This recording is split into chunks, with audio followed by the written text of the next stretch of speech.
இங்கே வக்கீல் தான் வந்துட்டு ஃபோன் பண்ணுறாங்க. கிருஷ்ணாராம் ஃபோன் பண்ண உடனேயே முத்து வந்துட்டு அவங்கள பார்க்குறதுக்காக மீனாவை கூட்டிக்கிட்டே நேராக அங்கே போகிறாங்க. அங்கே போனதும் ஆஃபீஸ்க்கு போனதும் வாங்க மீனா, வாங்க முத்து அப்படின்னு உள்ளே கூப்பிட்டு உட்கார வச்சு பேசிக்கிட்டு இருக்காங்க. அவங்க ஹஸ்பண்ட் வந்துட்டு சாப்பாடெலாம் கொடுத்துட்டு அங்கேருந்து கிளம்பி போனதுக்கு பிறகு ஒரு முக்கியமான விஷயத்தை பற்றி பேசணுன்னு தான் முத்து உங்கள் 2 பேரையும் வர சொன்னேன். நல்ல வேளை நீங்கள் விஜயாவை கூட்டிகிட்டு வரல. வந்தாங்கன்னா அவங்க நம்ம சொல்கிறதே கேட்க மாட்டாங்க. அவங்க இஷ்டத்துக்கே தான் பேசிக்கிட்டு இருப்பாங்க. அவங்க என்ன நினைக்கிறாங்களோ அதுபடி தான் நடக்கணும்னு நினைக்கிறாங்க. இப்படி எப்படி தான் உங்களை வீட்டில் வச்சு சமாளிக்கிறீங்கன்னு எனக்கு தெரியல. உங்கள் ஃபேமிலிக்கு மட்டும் பிரச்சனைக்கு மேலே பிரச்சனை வந்துக்கிட்டே இருக்குது. உங்களுக்குன்னு தனி கோர்ட்டு தனி வக்கீல்னு இப்படி ரன் பண்ணிகிட்டே இருக்கணும் போல் அப்படின்னு சொல்லிட்டு இங்கே பேசவும் செய்கிறாங்க கிருஷ்ணாராம். இல்லை மேடம், அது இங்கே மனோஜ் பண்ணது எல்லாமே தப்பு தான் சொல்ல. தப்பு இல்லை முத்து, மிக பெரிய தப்பு.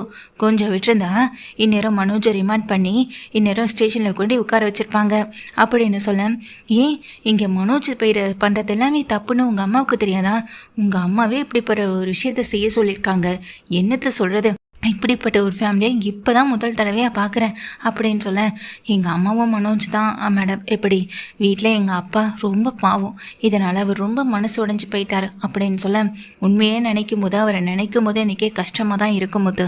வேறு என்ன பண்ண சொல்கிறீங்க?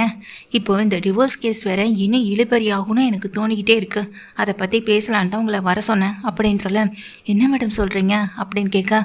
ஆமாம், பத்தாதுக்கு இப்போ ரோஹிணி மனோஜுக்காக இவ்வளோ பெரிய விஷயத்தை பண்ணி ஹெல்ப் பண்ணியிருக்கா. ஆனால் இதே விஷயத்தை வச்சு உங்கள் அண்ணன் மனசு மாறிட மாட்டான்னு என்ன நிச்சயம்னு சொல்லிட்டு கேட்குறாங்க. வீட்டில் இதை பற்றி ஏதாவது பேசினாரா? ரோஹிணியை பற்றி ஏதாவது சொன்னாரா அப்படின்னு கேட்க. அதே சந்தேகம் தான் மேடம் எங்களுக்கு இருக்குது. அந்த ரோஹிணி தான் பிளான் பண்ணி மனோஜ் தான் வலையில் விழ வைக்கணுன்றதுக்காக இவ்வளோ பெரிய விஷயத்த பண்ணியிருக்காளோன்னு எங்களுக்கு சந்தேகம் இருக்குது மேடம் அப்படின்னு மீனா சொல்ல. எனக்கும் அதே சந்தேகம் தான் மீனா.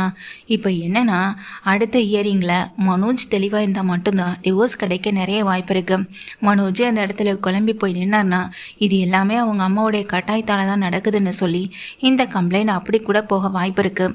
கொஞ்சம் மனோஜுக்கு எடுத்து சொல்லி புரிய வைங்க அப்படின்னு சொல்ல. நான் சொன்னாலாம் அவங்க புரிஞ்சுக்கவே போகிறதில்ல அப்படின்னு சொல்லிட்டு இருக்காங்க. இந்த விஷயத்தை பற்றி விஜயா பேசலான்னு தான் நினச்சேன். ஆனால் விஜயா இதெல்லாம் கேட்டுட்டு அமைதியாக இருக்கக்கூடியவங்க கிடையாது. ரொம்ப அவசரப்பட்டு ஏதாவது செய்கிறேன்னு சொல்லி மொத்த குட்டையும் குழப்பி வச்சுருவாங்க. அதனால தான் உங்களுக்கு ஃபோன் பண்ணி வர சொன்னேன் அப்படின்னு கிருஷ்ணாராம் சொல்கிறாங்க. இதை கேட்டதுமே முத்துவும் மீனாவும், மேடம் அதை நாங்கள் பார்த்துக்குறோம் மேடம். இந்த பார்லரம்மா என்ன தான் பிளான் பண்ணாலும் திரும்ப எங்கள் வீட்டுக்குள்ளே வரவே முடியாது அப்படின்னு சொல்ல. அதெல்லாம் சரிதான் முத்து, ஆனால் கோர்ட்டில் உங்கள் அண்ணன் தெளிவான பதிலை கொடுக்கணும். அதுதான் இப்போ ரொம்ப முக்கியம். அவர் மட்டும் அந்த இடத்துல மாற்றி பேசிட்டாருனாலோ இல்லை ரோஹிணியை பார்த்துட்டு இங்கே அமைதியாக இருந்துட்டார் அப்படின்னாலோ இது எல்லாத்துக்கும் காரணம் உங்கள் அம்மா தானே கோர்ட்டில் இருக்கவங்களே முடிவு பண்ணிடுவாங்க. ஜட்ஜி அந்த முடிவுக்கு வந்துடுவார். ஏற்கனவே ரோஹிணி சொன்னது போல் குடும்பத்தோட கட்டாயத்தின் பேரில் தான் அவர் டிவோர்ஸ் வாங்குறாருன்னு இங்கே ஜட்ஜே முடிவு பண்ணிடுவார். அப்படி ஒன்று நடக்கக்கூடாது அப்படி ஒன்று நடந்துடக்கூடாதுன்னு தான் உங்களை நான் கூப்பிட்டு பேசுகிறேன் அப்படின்னு சொல்கிறாங்க. இதை கேட்டதும், மேடம் நாங்கள் மனோஜ்கிட்ட இதை பற்றி பேசுகிறோம் அப்படின்னு சொல்லிட்டு முத்துவும் மீனாவும் கிளம்புறாங்க. முத்து ஒரு நிமிஷம் அப்படின்னு சொல்லுங்கள் மேடம் அப்படின்னு கேட்குறாங்க. நீங்கள் ஒன்று பண்ணுறீங்களா? எனக்கு தெரிஞ்ச ஒரு அம்மா இருக்காங்க, அவங்கள முக்கியமான இடத்துல ட்ராப் பண்ணணும். நீங்கள் ட்ராவல்ஸ் தானே வச்சுருக்கீங்க, ஸோ அவங்கள கொஞ்சம் ட்ராப் பண்ண முடியுமான்னு சொல்லிட்டு கேட்க. ஓகே மேடம், நான் மீனாவை கொண்டு வீட்டில் விட்டுட்டு அவங்க அட்ரஸ் மட்டும் எனக்கு அனுப்பி விடுங்க, நான் போய் அவங்கள கூட்டிகிட்டு வந்துடுறேன் அப்படின்னு சொல்லும்போதும், அவங்க வீடு இனிமே தாப்பா வீட்டுக்கு திரும்பணும், அவங்க ஏதோ முக்கியமான இடத்துல கார் ரிப்பேர்னு சொல்லிட்டு மாட்டிகிட்டு இருக்காங்க, எனக்கு ரொம்ப வேண்டப்பட்டவங்க தான், அவங்கள நீ கூட்டிகிட்டு வந்தால் மட்டும் போதும் அப்படின்னு சொல்ல. சரின்னு சொல்லிடுறாங்க எங்கள் முத்து சொல்லிட்டு அங்கேருந்து கிளம்புறாங்க. மீனாவும் முத்துவும் காரில் போயிட்டுருக்கும் போதே, இப்போ என்ன மீனா பண்ணுறது? மனோஜ் பண்ணுற வேலையெல்லாம் பார்க்கும்போது அந்த ரோஹிணி பக்கம் வாங்கிடுவானோன்னு தான் தோணுது. அவன் மயங்கினா கூட பிரச்சனை இல்லை, திரும்ப அந்த வீட்டுக்கு பார்லர் அம்மாவை கூட்டிகிட்டு வந்தால் தான் பெரிய பிரச்சனையே. அவன் ஏமாந்து தான் வாழணும்னு அவன் தலையில் எழுதியிருந்ததுன்னா அதுக்கு நம்ம எதையுமே பண்ண முடியாது, மாற்றவும் முடியாது. என்ன ஒன்று அப்பாவுக்காக யோசிக்க வேண்டியதாக இருக்குன்னு சொல்ல. ஆமாங்க, எனக்கும் அதே எண்ணம் தான். பேசாமல் நம்ம ஷோரூமில் போய் பார்த்து பேசிட்டு வரலாமாங்க அப்படின்னு சொல்லிட்டு கேட்க. ஏற்கனவே அந்த பார்லர் அம்மா என்னமோ அவங்க 2 பேரையும் பிரிக்கிறது நாம தான் அப்படின்ற மாதிரி பார்த்துக்கிட்டே இருக்குது. அந்த பார்லர் அம்மா பண்ண தவறெல்லாம் மறந்துடுது. நாம் இந்த கோர்ட்டுக்கும் வீட்டுக்கும் அலையிறத பார்த்துட்டு மனோஜுடைய வாழ்க்கையில் நாம தான் பெரிய ஒரு மாற்றத்தை உருவாக்க போகிறோன்னு நினச்சிட்ருக்கு. இந்த நேரத்தில் நம்ம ஷோரூமுக்கு போக வேண்டாம், அங்கே அந்த பார்லர் அம்மா வேற இருக்கும், அதுக்கு பயந்துக்கிட்டுலாம் ஒன்றும் சொல்லலை மீனா. நாம் எடுக்கிற எந்த விதமான ஆக்ஷனும் அதுக்கு தெரியவே கூடாது, அதுக்காக தான் சொல்கிறேன்னு சொல்ல. சொல்ல புரியுதுங்க அப்படின்னு சொல்லிட்டு இருக்காங்க. அந்த மனோஜ் பையன் வீட்டுக்கு வரட்டும், அவங்ககிட்ட வீட்டில் வச்சு நம்ம பேசிக்கலான்னு முத்து சொல்லிடுறாங்க. சரி மீனா நீ வீட்டில் இறங்கிக்கோ, நான் அவங்க சொன்ன அட்ரஸில் அந்த அம்மாவை கூட்டிகிட்டு போய் ட்ராப் பண்ணிட்டு வரேன் அப்படின்னு சொல்லிட்டு கிளம்புறாங்க முத்துவும். சரிங்க பார்த்து போங்கன்னு சொல்லிட்டு இங்கே மீனாவும் உள்ளே போய்ட்றாங்க. முத்து நேராக வண்டி எடுத்துக்கிட்டு எங்கே போகிறாங்கன்னா போயிட்டே இருக்காங்க. அந்த அம்மா சொன்ன இடத்துக்கு போகிறாங்க. அவங்க போனதுக்கு பிறகு அவங்கள கூட்டிகிட்டு வண்டியில் கொண்டு வந்து வீட்டில் ட்ராப் பண்ணவும் செய்கிறாங்க. அது மூலமாக அவங்களுக்கு அன்றைக்கி என்ன கொஞ்சம் வருமானம் கிடைக்க தான் செய்யுது. இது மாதிரி அப்பப்போ சவாரி கிடைக்கிறதையும் நம்ம விட்டுறக்கூடாது. எல்லா சவாரியும் எடுத்துகிட்டு நாமளே பார்க்கணும். எல்லா சவாரி மூலமும் நமக்கு கிடைக்கிற வருமானத்தை வச்சு எப்படியாவது நம்ம கடனை அடைச்சே தீரணும் அப்படின்ற ஒரு முடிவோடு இங்கே ஓடிக்கிட்டே இருக்காங்க. மொத்தம் 38 லட்ச ரூபா கடனை எப்படி அடைக்கிறதுன்னு ஒரு பக்கம் இங்கே பயமும் பதட்டமும் இங்கே மனசுக்குள்ளே தொத்திக்கவும் செய்யுது. இங்கே முத்து வந்து என்ன பண்ணுறாங்கன்னா நேராக வந்துட்டு அவங்களுடைய சவாரியை முடிச்சுட்டு ரொம்ப லாங் ட்ரைவ் தான். அந்த லாங் ட்ரைவில் ஓரளவு வருமானம் கிடைக்க தான் செய்து போயிட்டே இருக்காங்க. போயிட்டே இருக்கும்போது தான் இன்னொரு வயசான லேடியை பார்க்குறாங்க. இவங்க வண்டிக்காக வெயிட் பண்ணிகிட்டு இருக்கிறது நல்லாவே தெரியுது. வண்டியை கொண்டு நிறுத்துகிறேன். இங்கே முத்து மேடம் நீங்கள் எங்கேயாவது போகணுமா அப்படின்னு சொல்லி கேட்க ஆமாப்பா அப்படின்னு சொல்கிறாங்க. சரி வாங்க நானே உங்களை ட்ராப் பண்ணுறேன்னு சொல்லும்போது அவங்களும் வண்டியில் ஏறுறாங்க.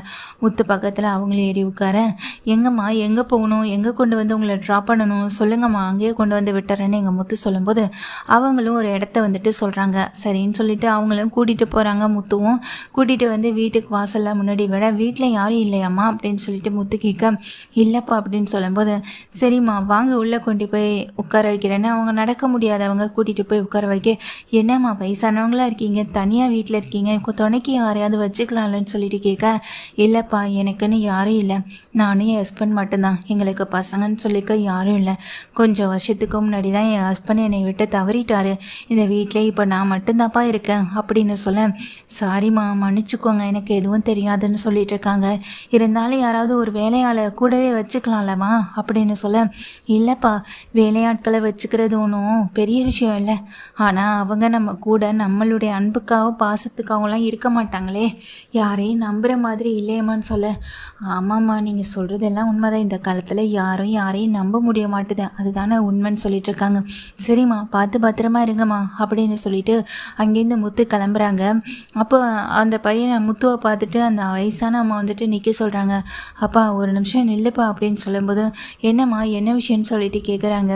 என்னுடைய ரூமில் தான் ஒரு பெரிய கவர் ஒன்று இருக்கும், அதை கொஞ்சம் எடுத்துகிட்டு வரியாப்பான்னு சொல்லி கேட்க என்ன கவருப்பான்னு சொல்லி கேட்க டேப்லெட் தான்ப்பா, எப்பயும் நான் போடுற டேப்லெட் கவர் தான்ப்பா அங்கே இருக்குது, அதை கொஞ்சம் எடுத்துகிட்டு வாப்பான்னு சொல்லும்போது சரின்னு சொல்லிட்டு முத்து அந்த ரூமுக்குள்ளே போகிறாங்க. போயிட்டு டேப்லெட்டான எல்லாம் எடுத்துகிட்டு வந்து கொடுக்குறாங்க. அம்மா சாப்பிட்டீங்களா, இருங்கம்மா சாப்பிட்டு போடலாம், நான் போய் சாப்பாடு வாங்கிட்டு வரேன்னு சொல்லிட்டு முத்து என்ன பண்ணுறாங்க பக்கத்தில் போய் சாப்பாடு வாங்கிட்டு வந்து அவங்களுக்கு கொடுக்குறாங்க. அதை சாப்பிட்டுட்டு மாத்திரையெல்லாம் போட வச்சுட்டு சரிம்மா அப்போ நான் கிளம்புறேன், நீங்கள் தனியாக வேற இருக்குன்னு சொல்லிட்டீங்களா, அதான் என் மனசே கேட்கல, நாளைக்கு நீங்கள் எதுவும் சமைக்கல வேண்டாம், என் பொண்டாட்டி நல்ல சமைப்பா, அவளை சமைக்க சொல்லி உங்களுக்கு சாப்பாடு கொடுத்துட்டு போக சொல்கிறேன் அப்படின்னு சொல்லிட்டு முத்து அவங்கள இருக்க வச்சுட்டு மீனா அங்கேருந்து கிளம்புறாங்க. முத்துவும் வீட்டுக்கு மீனாகிட்ட போய்ட்டு சவாரி முடிச்சுட்டு வந்த விஷயத்தையும் வழியில் ஒரு அம்மாவை பார்த்த விஷயத்தையும் அவங்க வீட்டில் தனியாக இருக்காங்கன்ற விஷயத்தையும் போயிட்டு சொல்ல இந்த வயசுலேயும் தனியாக இருக்கிறது எவ்வளோ பெரிய ஒரு கொடுமை தெரியுமா, பாவம் அவங்க அப்படின்னு சொல்லிட்டு இருக்கேன். ஆமாம் மீனா அவங்கள பார்க்கும்போது எனக்கு ரொம்ப கஷ்டமாக தான் இருந்துச்சு, நம்ம கூப்பிட்டா அவங்க வருவாங்க தான், ஆனால் நம்ம வீட்டில் அவங்கள கூட்டிகிட்டு வந்து கஷ்டப்படுத்தணுமான்னு தோணுச்சு, அதனால தான் மீனா நானும் அவங்கள கூட்டிகிட்டு வரல, அது மட்டும் இல்லை மீனா நாளைக்கு காலையில் அவங்களுக்காக ஏதாவது சமைச்சு கொண்டு போவோமான்னு சொல்லி கேட்க சரிங்க நானும் அந்த பக்கமாக தானே வரணும், பூவெல்லாம் கொடுத்துட்டு அவங்களுக்கு சாப்பாடும் கொடுத்துட்டு வரேன்னு சொல்லிடுறாங்க எங்கள் மீனாவும். அடுத்த நாள் முத்து மீனா 2 பேருமே கிளம்புறாங்க. கிளம்பிட்டு அந்த வீட்டுக்கு தான் போகிறாங்க. முத்து மீனா 2 பேருமே போயிட்டு அவங்களுக்கு சாப்பாடெலாம் கொடுத்துட்டு இங்கே வெளியே வரும்போது அந்த மீனாவை கூப்பிட்றாங்க. சொல்லுங்கம்மா உங்களுக்கு எது எப்போ வேணும்னாலும் எனக்கு தயங்காமல் ஃபோன் பண்ணுங்கள், உங்களுக்கு நான் உடனே சாப்பாடாக இருந்தாலும் எதுவாக இருந்தாலும் கொண்டுட்டு வரேன், நீங்கள் தனியாக நின்று கஷ்டப்பட்டு சமைக்கணும்னு அவசியம் இல்லை, எனக்கு கூட உங்களை தனியாக விட்டுட்டு போக மனசுக்கு கஷ்டமாக தான் இருக்குது, உங்களை நான் எங்கள் கூட கூட்டிகிட்டு போகலான்னு கூட தோணுது, ஆனால் எங்கள் வீட்டில் கொஞ்சம் நிலைமை சரியில்லை, அதனால தான்மா கூட்டிகிட்டு போக முடியலை அப்படின்னு சொல்ல, பரவாயில்லம்மா, எனக்கு இப்படியே இருந்து பழகிடுச்சு. ஆனால் உங்களை மாதிரி சில நல்ல மனுஷங்களை பார்க்குறது கூட ரொம்ப அரிதான ஒரு விஷயமாக தான் இருக்குது அப்படின்னு அந்த அம்மாவும் சொல்லிட்டு இருக்காங்க. அது முத்துவும் மீனாவும், சரிம்மா, எனக்கு பூவெல்லாம் நிறைய இடங்களில் கொடுக்க வேண்டியது இருக்குது, அப்போ நான் கிளம்புறேன், இந்தாங்கம்மா என் நம்பர் அப்படின்னு முத்துவும் மீனாவும் எழுதி கொடுக்குறாங்க. சரிங்கம்மா, அப்போ நாங்கள் கிளம்புறோன்னு சொல்லிட்டு முத்துவும் மீனாவும் அங்கேருந்து கிளம்பவும் செய்கிறாங்க. அந்த உட்காந்துருக்க அம்மாவும் முத்துவையும் மீனாவையும் தான் பார்த்துக்கிட்டே உட்காந்துருக்காங்க. இந்த மாதிரி நல்ல மனுஷங்க இந்த உலகத்தில் இருக்கிறாங்கன்னு இப்போ தான் என் கண்ணுக்கே தெரியுதுன்னு அவங்க மனசுக்குள்ளே ஒரு சின்ன சந்தோஷம் இருக்க தான் செய்யும். முத்து மீனா எப்போதும் போல் சவாரி வேலையும் பூ வேலைகளையும் பார்த்தாலும் ஒரு நாளைக்கு 5000 ரூபாய்க்கு மேலே அவங்களால சம்பாதிக்க முடியலை. மீனா 3 மாதத்தில் இப்படியே நம்ம சம்பாதிச்சிட்டு இருந்தோம்னா 38 லட்சம் ரூபாயை நம்ம எப்படி மீனா இங்கே திருப்பி கொடுக்க போகிறோம்? கடன் ரொம்ப பெருசு, ஆனால் இருக்கிற நாட்கள் ரொம்ப கம்மி, வேலை அதிகம் ஆனால் வருமானம் கம்மி. எப்படி மீனா இதெல்லாம் சாத்தியமாக போகுதுன்னு எனக்கு தெரியல, ஆனால் நம்பிக்கையை மட்டும் கைவிடலை மீனா, விடமாட்டேன் அப்படின்னு சொல்ல, அதுதாங்க நமக்கு இருக்க இப்போ ஒரே ஆயுதம். நம்ம நம்பிக்கை தான் நமக்கு இருக்க இன்னொரு கையும் கூட, அதை நம்ம என்றைக்குமே கைவிட்டக்கூடாது. அந்த நம்பிக்கை இருக்க வரைக்கும் நம்ம ஓடுறோம், உழைக்கிறோம், இதுதான் நம்ம வாழ்க்கையில் அடுத்ததை நம்ம கொண்டு சேர்க்க போகிற ஒரு ஆயுதம் அப்படின்னு சொல்லி மீனாவும் முத்துவும் சில விஷயங்களை பற்றியே பேசிகிட்டு இருக்கவும் செய்கிறாங்க. அடுத்த நாள் முத்து மீனானு இவங்க அடுத்தடுத்த ஓட்டங்களை பற்றி ஆரம்பிக்கவும் செய்ய, இங்கே என்ன ஆகுதுன்னா, முத்துவுக்கு வந்துட்டு மீனாவுக்கு வந்துட்டு ஃபோன் வருது. ஃபோன் வந்த கையோட முத்து மீனா 2 பேருமே தான் வேலையை விட்டுட்டு அந்த அம்மா வீட்டுக்கு தான் ஓடுறாங்க. அந்த அம்மாவுக்கு கொஞ்சம் உடம்புக்கு முடியாமல் இருக்க உடனே ஹாஸ்பிட்டலில் கொண்டு அட்மிட் பண்ணவும் செய்கிறாங்க. பார்த்துட்டு அங்கேருந்து வீட்டுக்கும் கூட்டிகிட்டு வந்துடுறாங்க. ஏம்மா கொஞ்சம் கவனமாக இருக்கக்கூடாதான்னு சொல்லி கேட்க, இல்லைம்மா வயசாகிட்டே போகுதல்ல அதனால தாம்மான்னு சொல்லிட்டு இருக்காங்க. அம்மாடி மீனா, என்னோட ரூமில் ஒரு கவரு, அதாவது கீழே வந்துட்டு ஒரு பெட்டிக்கு கீழே ஒரு பெரிய ஃபைல் இருக்கும், அதை எடுத்துகிட்டு வாமான்னு சொல்ல, சரிங்கம்மான்னு சொல்லிட்டு உள்ளே போகிறாங்க. உள்ளே போன மீனாவோ அந்த பெட்டிக்கு கீழே இருக்க கவரை எடுத்துகிட்டு வராங்க. இதை எடுத்துகிட்டு வந்து அந்த அம்மா கையில் கொடுக்க, இது என் புருஷன் சேர்த்து வச்ச சொத்துமா, இது இந்த இடத்தோட நிலமும் கூட ரொம்ப நல்ல இடமா, ஆனால் இதை என்னால் யாருக்கிட்ட எப்படி இதை விற்கிறதுன்னு கூட தெரியலம்மா அப்படின்னு சொல்ல, என்னம்மா சொல்கிறீங்கன்னு சொல்லி கேட்க, ஆமாம்மா, என்னோட தம்பி பையன் ஒருத்தன் இருக்கான், அவனுக்கு மொத்த சொத்தையும் எழுதி கொடுத்தலான்னு முடிவு பண்ணிட்டேன்.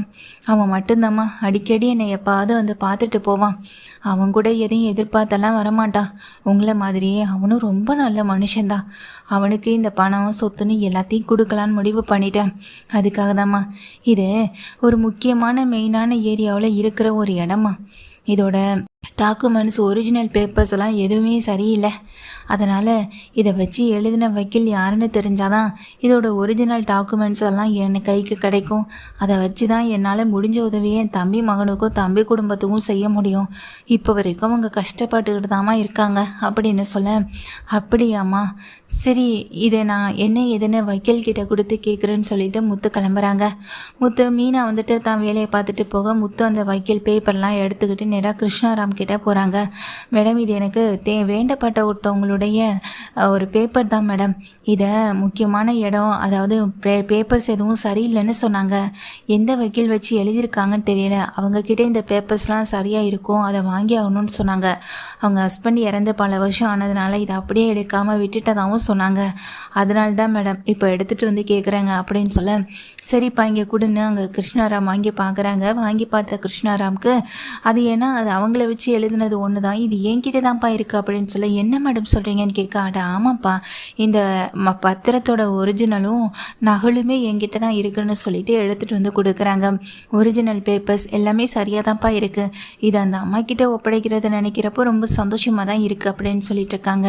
இதை கேட்ட உடனே முத்துக்கு ரொம்ப சந்தோஷமாக இருக்குது. சரிப்பா, இதை வந்து லேண்டு வந்து பெரிய இடமா இருக்குமே, இது இப்போதைக்கு இந்த லேண்டோட விலை மதிப்பு எப்படியும் ஒரு 2 கோடி ரூபாய்க்கிட்ட போகுமேன்னு சொல்ல, இதை கேட்ட உடனே முத்துவும், ஆமாம் மேடம், இதை நான் அவங்கக்கிட்ட தான் கொடுக்கணும், அது அவங்கக்கிட்ட இதை பற்றி சொன்னால் கொஞ்சம் சந்தோஷப்படுவாங்கன்னு சொல்ல, சரிப்பா முத்து அப்படின்னு சொல்லிடுறாங்க. எங்கள் கிருஷ்ணராமும் முத்துவும் அந்த பேப்பர்ஸ் எல்லாம் வாங்கிட்டு அந்த அம்மாவை பார்க்க சந்தோஷமாக போகிறாங்க. அங்கே போன முத்து அந்த வயசான அம்மாவை பார்த்துட்டு, இந்தாங்கம்மா, இந்த வீட்டோட ஒரிஜினல் பத்திரத்துலேருந்து உங்கள் புருஷன் உங்களுக்காக எழுதி வச்ச இடத்தோட மதிப்புலேருந்து எல்லாமே இதில் இருக்குது. இது எல்லாமே கிருஷ்ணாராம்ன்ற ஒரு வக்கீல் கிட்ட தான் இருந்தது.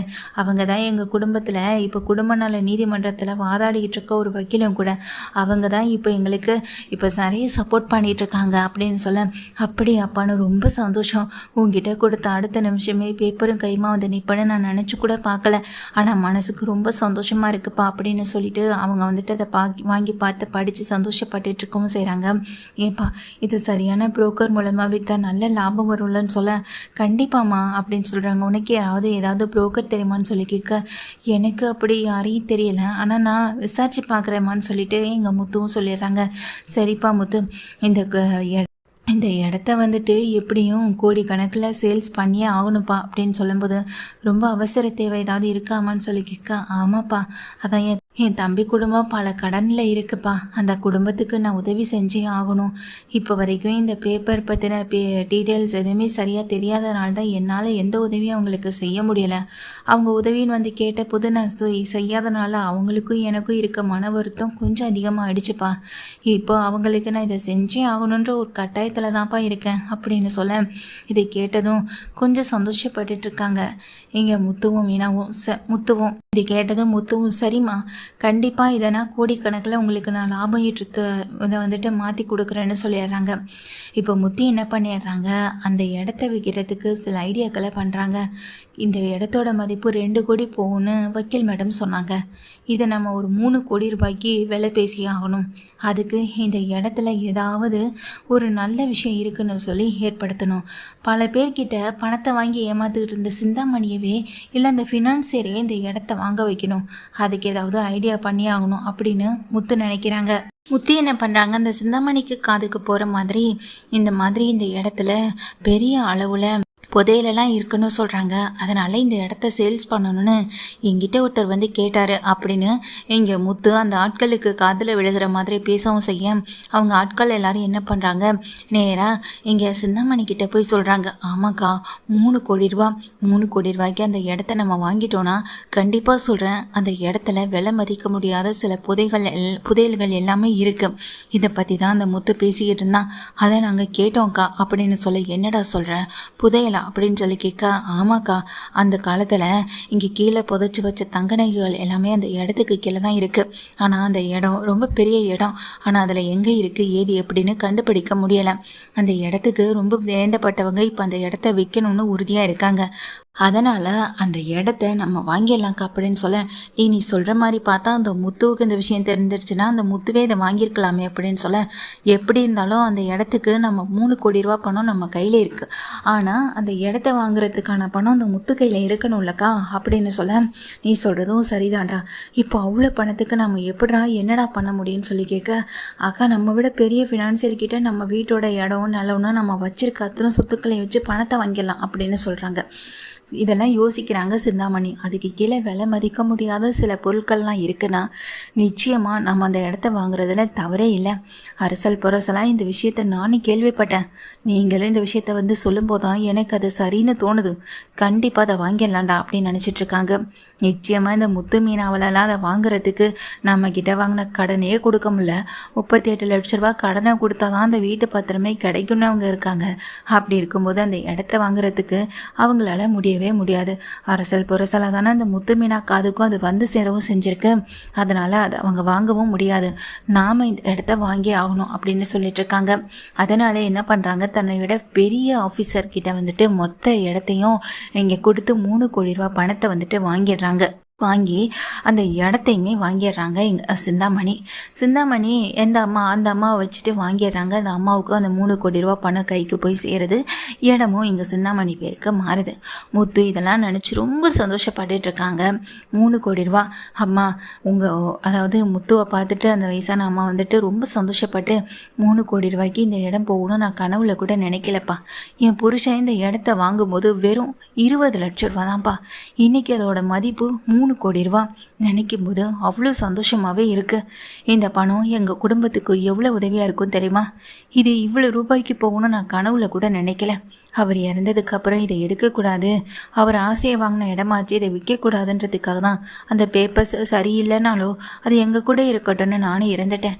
ஆனால் எனக்கு தெரிஞ்சு எங்கள் குடும்பம் கண்ணு முன்னாடி கஷ்டப்படும் போது அந்த இடம் இருந்து என்னப்பா ஆக போகுது, அதுக்கு தான் அதை வித்தலான்னு முடிவு பண்ணிட்டேன். அந்த இடத்துல எதுவுமே கொஞ்சம் அதிகம் விளையாதுன்னு சொன்னாங்க. அதுவும் இல்லாமல் அந்த இடத்துல பில்டிங் மட்டும்தான் கட்ட முடியும் அப்படின்றதுக்காக தான் அந்த இடம் விலை போகாமல் இருந்துச்சு. ஆனாலும் நீ எப்படிப்பா 3 கோடி ரூபாய்க்கு இந்த பிஸ்னஸை முடிச்சு கொடுத்தேன்னு சொல்லி கேட்க, அதெல்லாம் இங்கே பேராசைப்படுறவங்களுக்கு ஆசையை தூண்டி விட்டால் போதுமா, அவங்க வாங்கிப்பாங்க. அதுவும் இல்லாமல் சிந்தாமணி அவள் பல பேர்கிட்ட இங்கே வீட்டு பத்திரம் அது இதுன்னு வாங்கி கஷ்டப்படுத்தி சம்பாதிச்ச பணம் தான் இது. அதுவும் அவள் உழைச்சி சம்பாதிச்ச காசு கிடையாது. அதனால் அவன் பணத்தை கொடுத்து வாங்குறதுலேயும் ஒன்றும் தவறே இல்லைன்னு முத்து சொல்லிடுறாங்க. முத்து சொன்னதை கேட்டதும் அந்த அம்மாவுக்கும் சந்தோஷமாக இருக்குது. உடனே தம்பி ஃபேமிலிக்கு எவ்வளோ பணம் கொடுக்கணுமோ அதை கொடுத்து முடிச்சிடவும் செஞ்சிடறாங்க. மீறி தான் கையில் இருக்க பணத்தை பார்க்கும்போது ரொம்ப அதிகமாகவே இருக்குது. அது போக இந்த இடத்த இந்த அளவுக்கு விற்று கொடுத்த உனக்கு ஏதாவது ஒன்று செய்யணுப்பான்னு சொல்லிட்டு 50 லட்ச ரூபா பணத்தை முத்து கையில் கொடுக்குறாங்க. என்னம்மா இதுன்னு சொல்லி கேட்க, அட பிடிப்பான்னு சொல்லிட்டு முத்து கையில் கம்பல் பண்ணி கொடுக்க முத்து அதை வேண்டான்னு தான் சொல்கிறாங்க. ஆனால் அந்த அம்மா கேட்குற மாதிரி இல்லை. மொத்த பணத்தையும் முத்து கையில் கொடுக்க முத்துவுக்கு ரொம்ப சந்தோஷமாகவும் இருக்குது. அதே நேரத்தில் அதை ஏற்றுக்கிறதுக்கான மனசும் வரவே மாட்டுது. நீ எனக்கு இந்த இடத்த பல மடங்குல முடிச்சு கொடுத்ததுக்காக நான் உனக்கு கொடுக்குற ஒரு கமிஷனாக கூட இருந்துட்டு போகட்டும் அப்படின்னு சொல்லி கொடுக்க, அம்மா எனக்கு இதெல்லாம் வேணாமான்னு சொல்ல, இல்லைப்பா நீயும் உன் மனைவியும் அடிக்கடி என்னை பார்த்துக்கிறது அக்கறையாக இருக்கிறதுன்னு சொல்லும்போது அது உண்மையான பாசத்தோடு செய்கிறதுமா, பணத்துக்காக செய்கிறதில்லன்னு சொல்ல, அது எனக்கு தெரியாதாப்பா. உண்மையான பாசமாக இருந்தாலும் அது கிடைக்கிற இடத்துலேருந்து எனக்கு சந்தோஷமான ஒரு இடத்துலேருந்து கிடைக்கிது. உண்மையிலேயே அதுக்கு நான் கொடுத்து வச்சுருக்கணும். இந்த பணத்துக்காக நான் உங்களுக்கு கொடுக்கலப்பா, நீங்கள் செய்கிற வேலைக்காகலாம் நான் உங்களுக்கு கொடுக்கலப்பா. இது என்னுடைய மனசார சந்தோஷமாக நீங்கள் இருக்கணுன்றதுக்காக உங்களை வாழ்த்தி கொடுக்குற ஒரு விஷயமா இருக்கட்டும்னு சொல்லி கையில் கொடுத்துட்றாங்க. முத்து இதை வாங்குறது மட்டும் இல்லை, மீனாவும் இதை வேணான்னு சொல்லி தடுத்தாலும் அந்த அம்மாவோட கட்டாயத்தின் பேரில் 2 பேருமே அந்த பணத்தை வாங்கிக்கவும் செய்கிறாங்க. சிந்தாமணிக்கு பயங்கர கோவம் வீட்டில். அப்போ அந்த முத்து ஏமாற்றி நமக்கு தலையில் அந்த இடத்த கட்டிட்டானான்னு சொல்லி யோசிச்சுட்டு இருக்கும்போதே முத்து மீனா வீட்டுக்கு வராங்க. அங்கே அந்த ஃபினான்சியரும் இருக்க, ஃபினான்சியருக்கு விஷயம் தெரிஞ்சிருக்கும் இல்லையா, அந்த பணத்தை பாதி எடுத்து 38 லட்ச ரூபா பணத்தை கொடுத்துட்றாங்க. பத்திரத்தையும் வாங்கிடுறாங்க. இல்லைன்னா தான் பெரிய பிரச்சனை ஆகிடுமே, அதனால் அந்த இடத்துல பத்திரத்தையுமே வாங்கிடுறாங்க. இந்த பணம் நீ கொடுத்த பணம் தான், நீ தான் இடத்த வாங்கிட்டியே. அதுவும் இல்லாமல் பேராசை பிடிச்ச உனக்கு அந்த இடம் எந்த வகையில் உதவி செய்யணும்னு எனக்கு தெரியல. ஆனால் மற்றவங்களுக்கு செஞ்ச பாவத்துக்கே நீ தண்டனைன்றதை நீ அனுபவிக்க தான் போகிற உன் வாழ்க்கையில் அப்படின்னு மீனாவும் சொல்கிறாங்க. முத்துவும் இதை கேட்டு கரெக்டாக சொன்ன மீனா, எத்தனை பேருடைய நீ வைத்தறிச்சலை வாங்கி கொட்டியிருப்ப. இனிமேல் உன் வாழ்க்கையில் நீ அனுபவிக்க போகிற ஒவ்வொரு நொடியும் ரொம்ப கஷ்டமான நொடி தான். ஏன்னா மற்றவங்களுக்கு நீ கொடுத்த டைமும், மற்றவங்களுக்கு நீ பணத்தை கட்டுறதுக்கான கொடுத்த டைமும், வீட்டு பத்திரத்தை வாங்கி அதை வாங்கி வச்சுக்கிட்டு அவங்கள கஷ்டப்படுத்தி அலக்கழிச்சதுக்கான டைமு, இது எல்லாமே நீ உனக்கு சேரப்போகுது. ஏன்னா நீ பெரிய கம்பெனியில் இப்போ உன் வீட்டோட இடம், வீட்டோட பத்திரம், நிலத்தோட பத்திரம்னு உன்னை சுற்றி இருக்க சொத்து பத்துக்கள் எல்லாத்தையுமே வச்சு தானே நீ இந்த பணத்தை வாங்கியிருக்க. ஒன்று நீ இந்த பணத்தை திரும்ப கொடுத்தே ஆகணும், இல்லையா முதல்ல நீ இங்கே இருக்க இந்த வீட்டை விட்டு வெளியே போயே ஆகணும். 2ல் ஏதாவது ஒன்று நடக்கணும். அதுக்கு நீ கஷ்டப்படணும். கஷ்டப்பட்டு உழைச்சாதான் இனி வாழ்க்கையில் நீ அடுத்து மற்றவங்களை ஏமாற்றக்கூடாதுன்ற ஒரு எண்ணமும் வரும். நிச்சயமாக நான் சொல்கிறது நடக்கும் பார் அப்படின்னு இங்கே மீனாவும் முத்துவும் சவால் விட்டுட்டு அந்த இடத்த விட்டு போக, இங்கே பத்திரத்தையும் வாங்கிட்டு போய்ட்றாங்க. பணத்தை கொடுத்துட்டு இங்கே நிற்கிற சிந்தாமணி தான் ஏமாந்து போய்ட்டோன்றது தெரிஞ்சும் ரொம்ப கத்தி அழுது கீழே உட்காந்து கதறி துடிக்கிறாங்க. சுற்றி இருக்கவங்க ஆட்கள் எல்லாரும் பயந்து போயிட்டு நின்றுட்டுருக்கவும் செய்கிறாங்க. தலைவிரி கோலமாக எங்கள் இந்த சிந்தாமணி உட்காந்து அழுகிறத பார்த்த உடனே ஏற்றுக்கவும் முடியலை. முத்து மீனா வீட்டு பத்திரத்தோடு வீட்டுக்கு போய் நிற்க அண்ணாமலைக்கு ரொம்ப சந்தோஷமாக இருக்குது. நீங்கள் செஞ்ச நல்லது தான்ப்பா. ஒருத்தவங்களுக்கு நம்ம நல்லது செஞ்சோன்னு நினைக்கும் போது நமக்கு அந்த நல்லது ஏதோ ஒரு வகையில் கிடைக்கும். அப்படி ஒரு நல்லதான்ப்பா உங்களுக்கு கிடைச்சிருக்குன்னு சொல்லும்போது விஜயாவும் மனோஜும் வாயடிச்சு போய் நிற்கிறாங்க. என்ன இருந்தாலும் இவன் சம்பாதிச்ச பணம் இல்லைல்ல அப்படின்னு சொல்ல, நீ மட்டும் சம்பாதிச்சு தான் அந்த ஷோரூமை வச்சியா? இல்லைன்னு சொல்லிட்டு அங்கே உடனே ரவியும் கேட்குறாங்க, அதானே அவங்களோட பணத்தை திருடிட்டு போயிட்டு தானே அந்த ஷோரூமை வச்சது. அது போக வீட்டில் பல தடவை பணம் காணாமல் போயிருக்கு. அதுக்கெல்லாம் காரணம் நீங்கள் தானே மனோஜ். இப்போ என்னவோ உழைச்சி சம்பாதிச்சு அதை நீங்களே இங்கே உருவாக்குன மாதிரி பேசிக்கிட்டு இருக்கீங்க. எதுவுமே உங்கள் உழைப்பில் உருவானது கிடையாது. முதல்ல அதை நீங்கள் புரிஞ்சுக்கோங்க. அது மட்டும் இல்லாமல் முத்து மீனா அவங்க செஞ்ச நல்லதுக்காக தான் இந்த பணமும் கொடுத்துருக்காங்க. இங்கே சாதாரண விலை போகக்கூடிய இடத்த 3 கோடி ரூபாய்க்கு விலை பேசி முடிச்சு கொடுத்ததே இந்த முத்து. அதுவும் யாருக்கு? அந்த சிந்தாமணிக்கே. இந்த மாதிரியான அந்த மாதிரியான ஒரு புத்திசாலித்தனம்லாம் உங்களுக்கு இருக்கா? அப்படி இருந்திருந்தால் நீங்கள் தான் இந்த மாதிரி பிரச்சனைகளுக்கே இந்த வீட்டில் வந்திருக்காது. பிரச்சனை எல்லாமே வந்தது உங்களுடைய முட்டாள்தனத்தால் தான் அப்படின்னு அங்கே ஸ்ருதியும் கேள்வி கேட்க அங்கே நின்றுகிட்டு இருக்கு. மனோஜுக்கு அசிங்கமாகவும் போயிடுது. அதே நேரத்தில் முத்துவும் மீனாவும் தான் அப்பா கிட்ட ஆசீர்வாதம் வாங்கவும் செய்கிறாங்க. இந்த பத்திரம் உங்கள் கையிலே இருக்கட்டும், பணம் அண்ணாமலை அந்த பொறுப்பை அவங்க கையிலே ஒப்படைக்கவும் செய்கிறாங்க.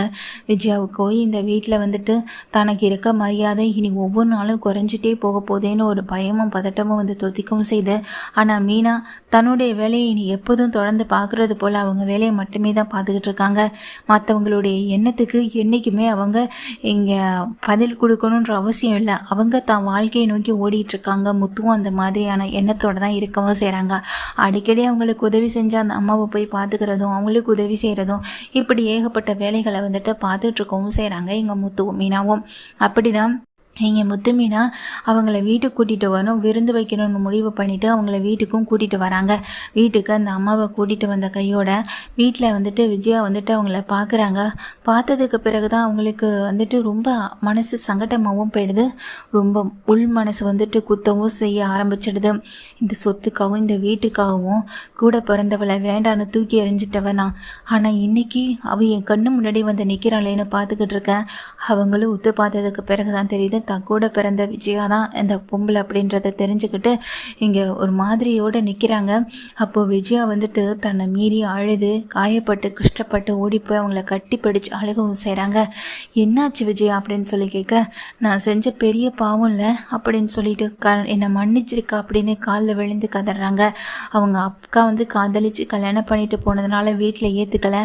அவங்களுக்கு குழந்தைன்னு எதுவுமே இல்லைன்றது எங்கள் விஜயாவுக்கு நல்லா தெரியும். ஆனால் அவங்க எங்கே இருக்காங்க எப்படி இருக்காங்கன்ற விஷயம் மட்டுமே எங்கள் விஜயாவுக்கு தெரியலை.